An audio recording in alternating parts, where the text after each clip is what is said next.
Friend, मैं आपको मानव जनन का पहला पार्ट बता चुका हूँ। ठीक है, अब मैं आपको उसी का दूसरा पार्ट लेकर आया हूँ, जिसमें मैं आपको पढ़ाऊंगा कि वृषण क्या है। मैंने आपको इससे पहले वाले वीडियो में बताया था कि मानव जनन क्या है और नर युग्मक और मादा युग्मक क्या है। ठीक है, और पुरुष जनन तंत्र के बारे में बताया था। तो उसी पुरुष जनन तंत्र का आज मैं एक टॉपिक लेकर आया हूँ, जिसका नाम है वृषण, जिसे इंग्लिश में कहते हैं फ्रेंड टेस्टिस। ठीक है, तो टेस्टिस जो है फ्रेंड, ये क्या होता है, इसकी संरचना किस प्रकार होती है, इसमें शुक्राणु का निर्माण किस प्रकार होता है, कौन कौन सी नलिकाएं पाई जाती हैं, कौन कौन सी ग्रंथि पाई जाती हैं, तो इन सब को चित्र की सहायता से समझने के लिए वीडियो को लास्ट तक देखें। तो फ्रेंड, अगर आप चैनल पर नए हैं तो चैनल को सब्सक्राइब करके बेल आइकन को प्रेस करना ना भूलें। ठीक है फ्रेंड, तो चलिए शुरू करते हैं कि वृषण क्या होता है।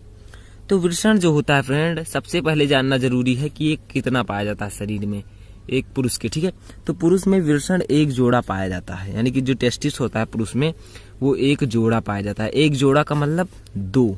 ठीक है, दो वृषण पाए जाते हैं। तो देखिए, ये है आपका, ये है पुरुष का क्या, वृषण कोश। ठीक है, वृषण कोश। वृषण कोश का मतलब वह कोश, वह कमरा जिसमें, वह मतलब आवरण जिसमें वृषण उपस्थित होता है उसे कहते हैं वृषण कोश। वह कोश जिनमें वृषण उपस्थित होता है उसे कहते हैं वृषण कोश। ठीक है, तो ये है वृषण कोश। ठीक है, मनुष्य के शरीर के थोड़ा बाहर पाया जाता है, उसका भी मैं रीजन भी बताऊंगा। ठीक है, तो देखिए, ये जो दोनों अंदर हैं, ये और ये, यही है फ्रेंड क्या, वृषण। क्या है, वृषण।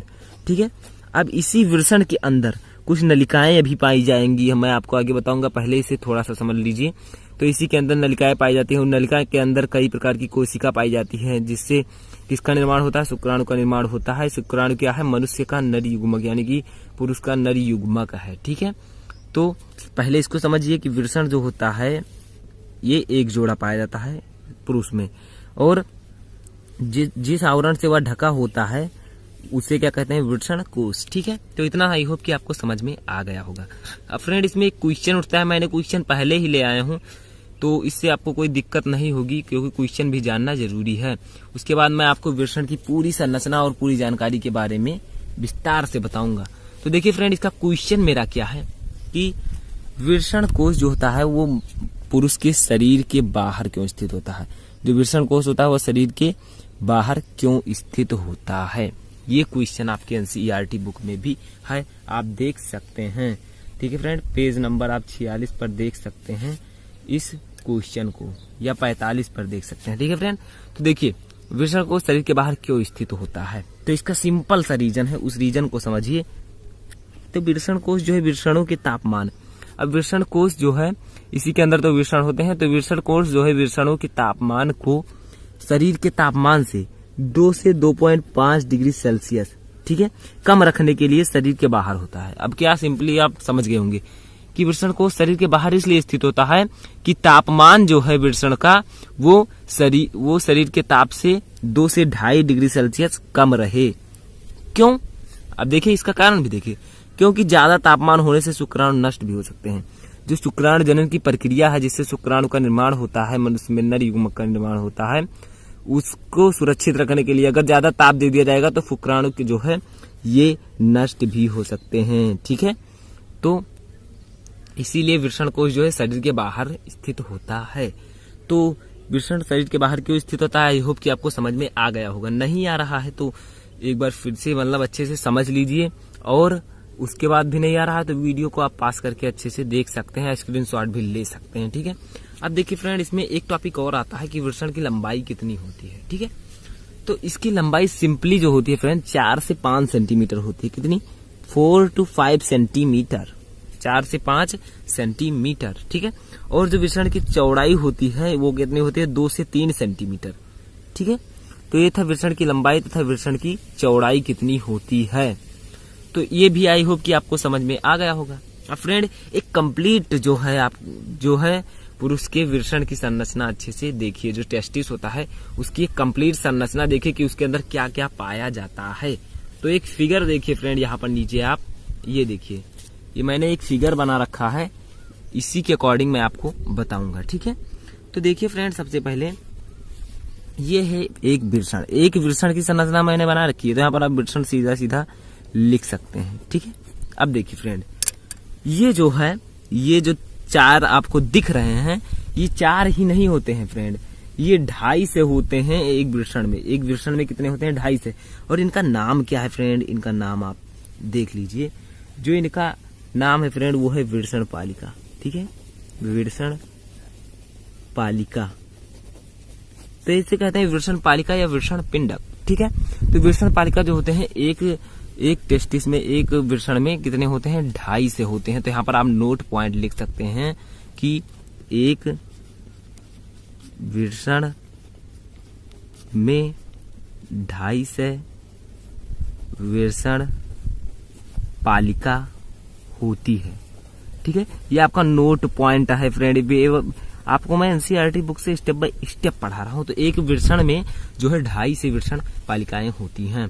तो जो मैंने 3 बना रखा है, इसमें होती है फ्रेंड 2.5 से वृषण पालिका। अब फ्रेंड देखिए इसमें क्या क्या होता है। ये तो है वृषण पालिका।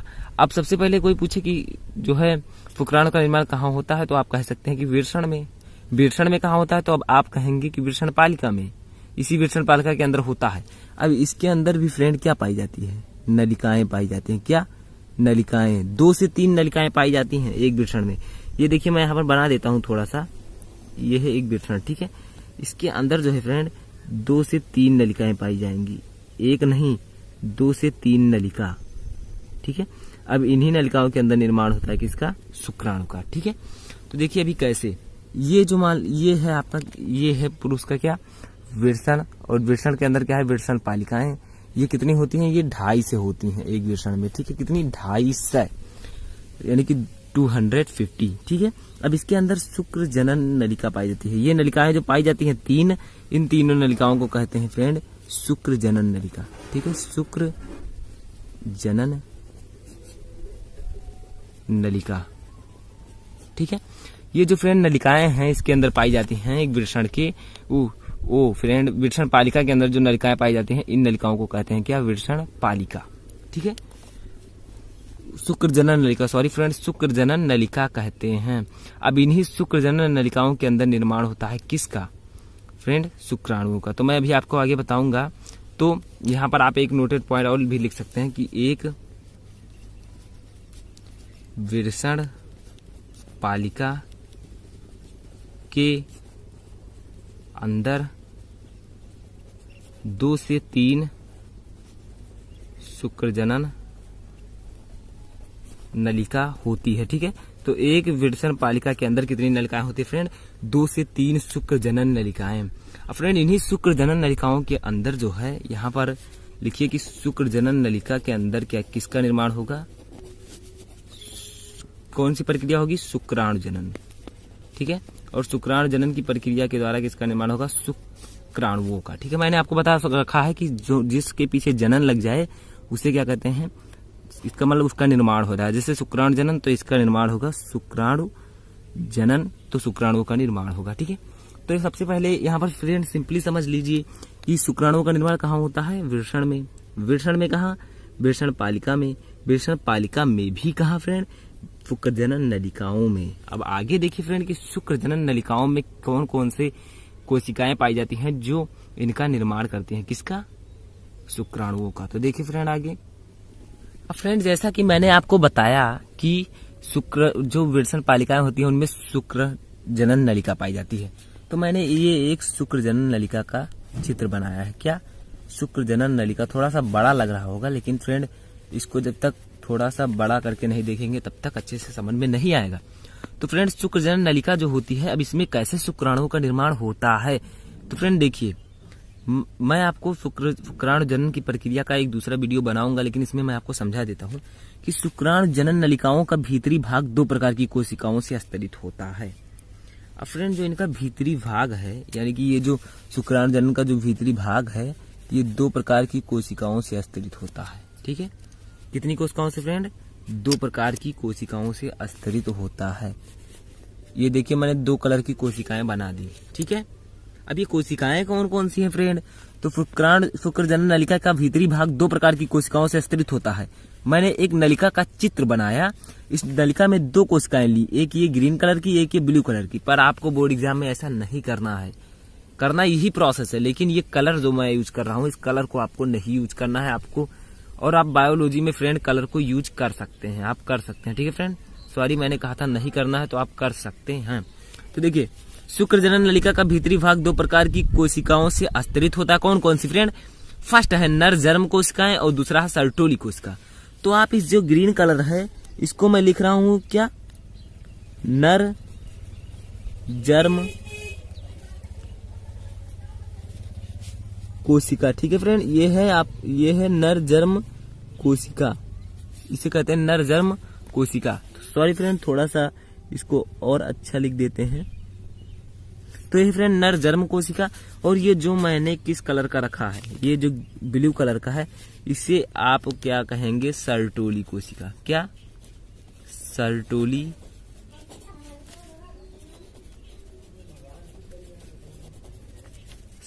कोशिका, ठीक है फ्रेंड। तो देखिए, शुक्रजनन नलिका के अंदर किसका निर्माण होता है? शुक्राणुओं का। इसके अंदर 2 प्रकार की कोशिकाएं पाई जाती हैं, एक है नर जर्म कोशिका, दूसरा है सर्टोली कोशिका। अब नर जर्म कोशिका ही शुक्राणुओं का निर्माण करती है, इसे आप अच्छे से समझ लीजिए, ठीक है। और जो सर्टोली कोशिका होती है, ये नर जर्म कोशिका को पोषण प्रदान करती है, यानी कि इसके खान पान का ध्यान रखती है, ठीक है। तो देखिए, मैंने आपको बताया कि शुक्रजनन नलिका का भीतरी भाग 2 प्रकार की कोशिकाओं से आस्तरित होता है, यानी कि 2 प्रकार की कोशिकाएं इसमें पाई जाती हैं। फर्स्ट है नरजर्म कोशिका, दूसरा है सर्टोली कोशिका। अब देखिए, इन दोनों का कार्य क्या है फ्रेंड? कार्य को भी मैंने लिख रखा है कि आप लोगों को समझ में आ सके अच्छे से, ठीक है। तो नरजर्म कोशिका जो होती है फ्रेंड, ये अर्धसूत्री विभाजन के फलस्वरूप शुक्राणु का निर्माण करती है, यानी कि शुक्राणु का निर्माण मेनली कौन करता है? नरजर्म कोशिकाएं करती हैं। शुक्राणु क्या है? नर युग्मक है, किसका? पुरुष का, ठीक है। तो नरजर्म कोशिका क्या है फ्रेंड? ये अर्धसूत्री विभाजन के फलस्वरूप किसका निर्माण करती हैं फ्रेंड? जो सबसे ज्यादा इंपॉर्टेंट है, जिसके बारे में हम पढ़ रहे हैं, शुक्राणु, ठीक है। और सर्टोली कोशिका क्या है फ्रेंड? ये कोशिका नरजर्म कोशिकाओं को पोषण प्रदान करती है, यानी कि ये इसका भी एक महत्वपूर्ण योगदान है, क्योंकि ये जो नरजर्म कोशिका जिससे शुक्राणु का निर्माण होता है, इसको ये कोशिका पोषण प्रदान करती है, सर्टोली कोशिका, ठीक है। तो इसका भी एक महत्वपूर्ण योगदान है, ठीक है। तो पोषण प्रदान करती है। तो ये देखिए, अब फ्रेंड आपको कुछ चीजें यहाँ पर और समझनी है, ठीक है। तो मैंने आपको बताया था फ्रेंड कि जो शुक्रजनन नलिका होती है, यहाँ पर भी मैंने एक छोटा सा शुक्रजनन नलिका बना रखा है, ठीक है। अब मैंने आपको बताया था कि ये जो मान लीजिए ये वो है, क्या कहते हैं इसे फ्रेंड? विरसर पालिका, ठीक है। इसके अंदर शुक्रजनन नलिका है। अब इसके अंदर तो मैंने बताया कि 2 कोशिकाएं पाई जाती हैं, कौन कौन? एक नरजर्म कोशिका, एक सर्टोली कोशिका। तो जिसमें से नरजर्म कोशिका किसका निर्माण कर रही थी? शुक्राणुओं का, ठीक है। पर यहाँ पर फ्रेंड इसके अंदर तो मैंने बता दिया कौन सी कोशिकाएं पाई जाती हैं, लेकिन इसके बाहर भी कुछ कोशिकाएं पाई जाती हैं, उसे भी देख लीजिए। तो इसके बाहर का फ्रेंड जो क्षेत्र होता है, इस क्षेत्र को हम कहते हैं अंतराकाली अवकाश, अंतराली अवकाश, ठीक है फ्रेंड। तो इस क्षेत्र को हम कहेंगे अंतराली अवकाश। यह आपके NCERT बुक में साफ साफ लिखा हुआ है कि जो किसके शुक्रजनन नलिका का जो बाहरी क्षेत्र होता है, उसे कहते हैं अंतराली अवकाश, ठीक है फ्रेंड। अब देखिए फ्रेंड, इसके बाहर वाले क्षेत्र में कौन कौन सी कोशिकाएं पाई जाती हैं? तो इसके बाहर वाले क्षेत्र में एक कोशिका पाई जाती है, उस कोशिका का नाम है फ्रेंड अंतराली कोशिका, अंतराली कोशिका, या इसे ही कहते हैं फ्रेंड लीडिंग कोशिका। तो लीडिंग कोशिका का नाम आपने सुना होगा, ये बहुत ही ज्यादा इंपॉर्टेंट है। तो ये कहाँ पाई जाती है फ्रेंड? शुक्रजनन नलिका के बाहर वाले क्षेत्र में पाई जाती है लीडिंग कोशिका और अंतराली कोशिका, ठीक है। अब फ्रेंड इनका कार्य कोई ना कोई कार्य तो होगा ही, ठीक है। जैसे अंतराली कोशिका या लीडिंग कोशिका जब इसके बाहर पाई जाती है, तो ये शुक्राणु जनन की प्रक्रिया में, यानी कि शुक्राणुओं के निर्माण में कोई कुछ ना कुछ तो कार्य करता ही होगा, ठीक है। तो इसके ये कौन सा कार्य करता है फ्रेंड? लीडिंग कोशिकाएं जो होती हैं फ्रेंड, ये जो लीडिंग कोशिका मैंने आपको बताई, यानी कि अंतराली कोशिका, ये श्रावण करती है एक हार्मोन का। उस हार्मोन का नाम है फ्रेंड पुंजन नामक हार्मोन, ठीक है। तो जो लीडिंग कोशिकाएं होती हैं, ये पुंजन नामक हार्मोन का श्रावण करती हैं। अब इस ये जो श्रावण करती हैं इस पुंजन नामक हार्मोन का, तो पुंजन नामक हार्मोन का कार्य होता है, ये जो है प्रतिरक्षा का कार्य करती है। किसकी? शुक्राणुओं की। निर्माण जब होता है तो उसमें प्रतिरक्षा का कार्य करती हैं। तो फ्रेंड, आई होप कि आपको समझ में आ गया होगा कि शुक्राणु का निर्माण कहाँ होता है। तो शुक्र जनन नलिका में सिंपली होता है। कौन करते हैं? नरजन्म कोशिकाएं, ठीक है। और सर्टोरी कोशिका का कार्य भी कभी कभी पूछा जाता है। तो यह कोशिका नरजन्म कोशिकाओं को पोषण प्रदान करती है, ठीक है फ्रेंड। तो आगे मैं थोड़ा सा टॉपिक आपको और बताता हूँ कि जब इसमें निर्माण हो जाता है शुक्राणुओं का, तो कौन कौन सी नलिका द्वारा बाहर निकलता है। तो मैं अभी बताता हूँ उसे भी फ्रेंड थोड़ा सा।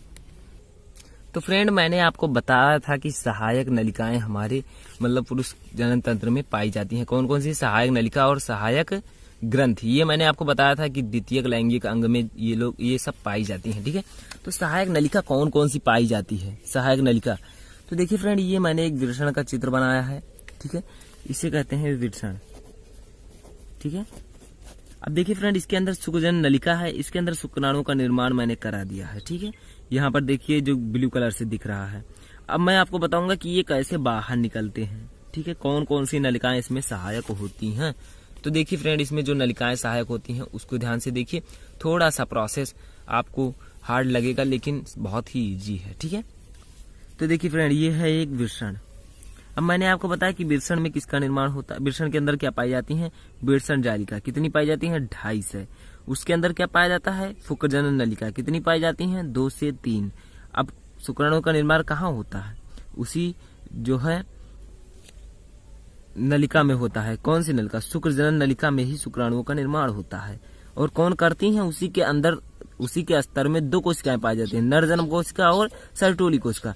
तो जो ये मैंने आपको नलिका के अंदर बताई थी 2 कोशिकाएं, वही सर्टोली कोशिका और नरजन्म कोशिका। अब नरजन्म कोशिका अर्धसूत्री विभाजन द्वारा क्या करती हैं?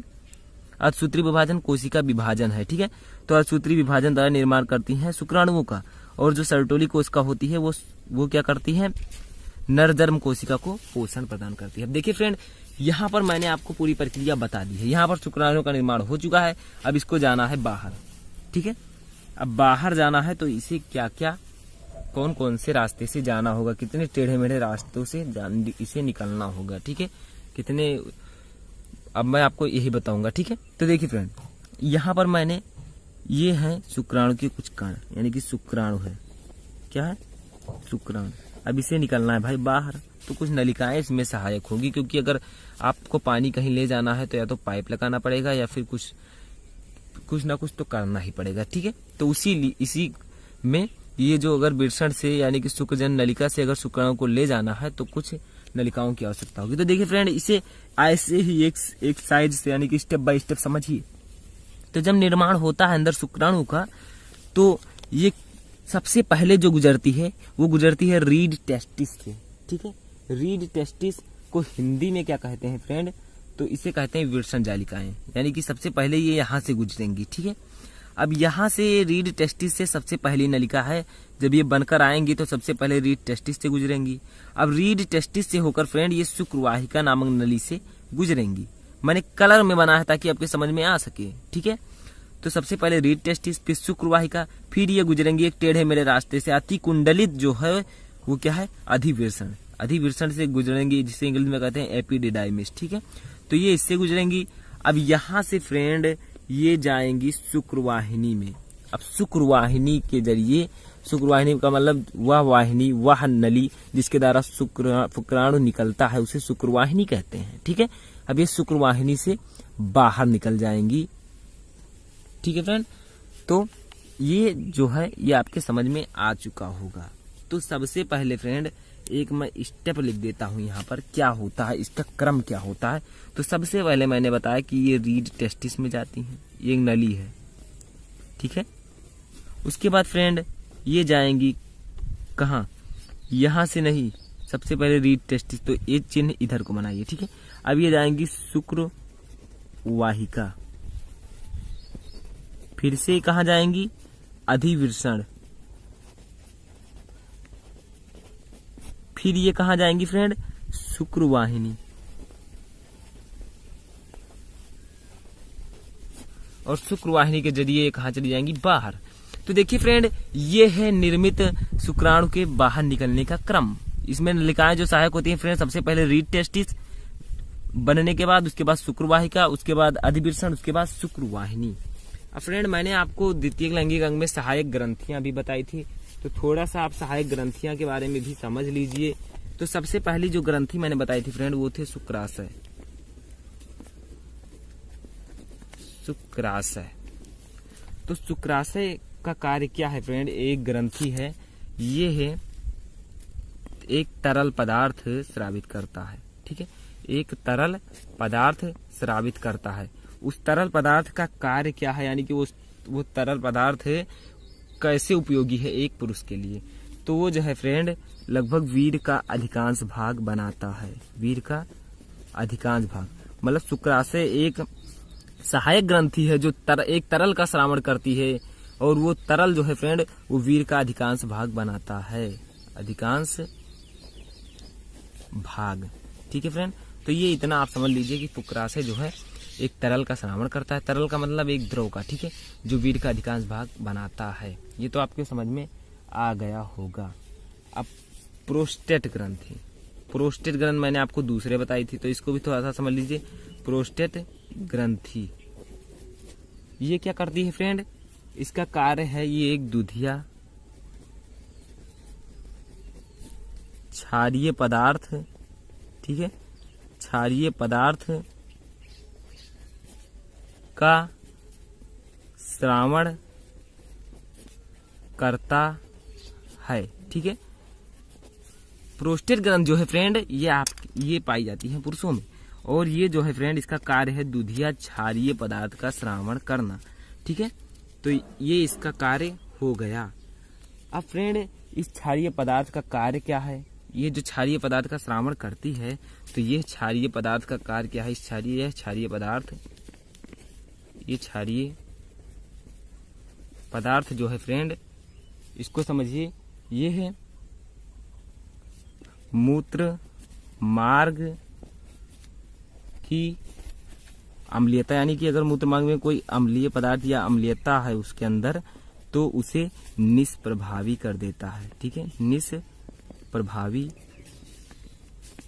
को निष्प्रभावी कर देता है। ठीक है, तो ये है इसका कार्य, जो है क्षारीय पदार्थ होता है दुधिया, ये मूत्र मार्ग में जो भी अम्लीयता होती है उसको निष्प्रभावी कर देता है। ठीक है, तो फ्रेंड, और काउपर की ग्रंथियां भी हैं, तो ये जो है चिकनाहट बनाए रखने में सहायता करता है। ठीक है, तो ये सब ग्रंथि इसमें थी।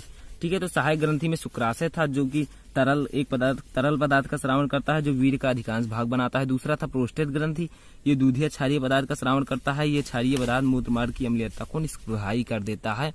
तो ये ग्रंथियां आपके अंदर पाई जाती हैं एक पुरुष के अंदर। ठीक है, तो मैंने आपको इसमें पुरुष जनन तंत्र के बारे में पूरी जानकारी डिटेल में दे दी। अब मैं आपको बताऊंगा अगले वीडियो में कि जो शुक्राणु होता है वो कैसे निर्मित होता है, कौन कौन सी कोशिका विभाजन होता है उसमें। तो फ्रेंड, ये था एक पुरुष जनन तंत्र की संपूर्ण व्याख्या। ठीक है, तो आई होप कि आपको ये वीडियो पसंद आया होगा। फ्रेंड, अगर वीडियो पसंद आया हो तो वीडियो को लाइक कर सकते हैं, और फ्रेंड, अगर समझ में नहीं आया है तो वीडियो को आप एक बार दोबारा देखकर अच्छे से समझ सकते हैं। ठीक है फ्रेंड, तो मैंने आपको स्टेप बाय स्टेप सब बता दिया है। तो फ्रेंड, आज के लिए बस इतना ही। हम मिलेंगे एक नए वीडियो में एक नए टॉपिक के साथ। तो थैंक यू फ्रेंड।